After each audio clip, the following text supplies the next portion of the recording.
let's bring him back. Democratic strategist Chris Kofinas in Washington and the Hot List anchor Amy Holmes from New York. So let's just go ahead and flash the numbers up on the screen. Michael, let's put those up. So these are the latest poll numbers from NBC Wall Street Journal polling, and you can see this is an all-time low for the president with those approval numbers now 42% Americans approving the job the president is doing. So Chris, I mean, people are accusing the president of being a bystander. I mean, when you look at the NSA spying, when you see the mess that has been the Obamacare rollout, the answers that the butted together sound bites from President Obama. I didn't know.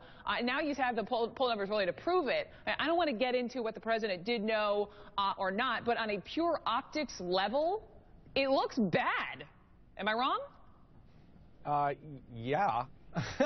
Tell me why I'm wrong, Chris Kofinas. No, I'm not. I don't think you are wrong. I think obviously the poll numbers are not good. I mean, that's pretty self-evident. I mean, I think there's a lot to explain it. I think bystander president is a little harsh. I mean, the reality is, you know, he is the president. He is accountable. The buck stops with him. We all understand that. But there are challenges and the realities of governing a country like the United States where he can't be on top and control everything. Now, that means you've got to hold the people under you accountable. Now, I think what's happening there is that there's also, I think, a bigger dynamic here. But he's not. People are saying he's not accountable. Right. Well, no, I mean, I think he's made it very clear. He's not holding people accountable. Brooke. I think he's made it very clear that in terms of the website that it's going to be fixed. He's made it very clear in terms of the NSA that changes have been made. Now, at the end of the day, I think the bigger problem here is there is a growing anger and frustration in the American people towards politics and political leaders in general. Republicans get more of that than Democrats, but Democrats are immune, and neither is the president. And I'm going to get to Republicans. Amy Holmes, I'm just a second. But if the President of the United States is holding people accountable within his administration, I mean, we saw Secretary Sebelius for 3.5 hours on the Hill yesterday. If he's holding people accountable, should she be gone? Exactly. What does this mean? Hang on. I want to hear Chris's. Been fired. Forgive me, Amy. I want to hear Chris's answer to that. Listen, I think that if I was advising the president, I think that Secretary Sebelius has a window here, a small window to fix the problem.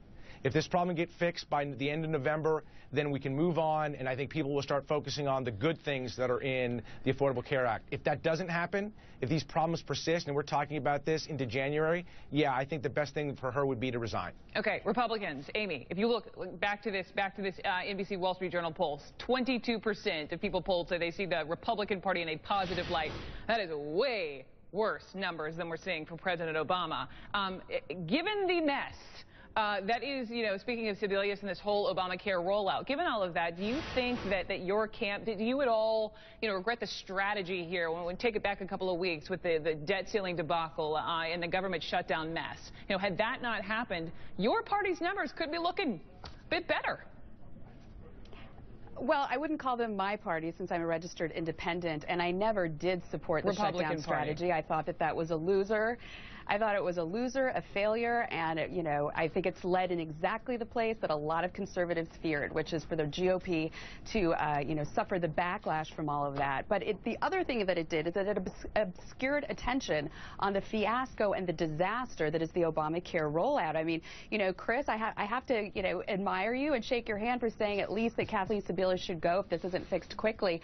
But so far, the only person who has been fired with this fiasco is a 1-800 operator who told Sean Hannity the truth, which is that nobody liked the healthcare.gov site. So when the president talks about accountability, hold me responsible, I'm accountable, but then seems to basically dismiss the fact that 2 million Americans are getting cancellation letters from their insurance companies when he said that if you like your insurance, you can keep it, it seems that accountability has become a totally empty, meaningless phrase.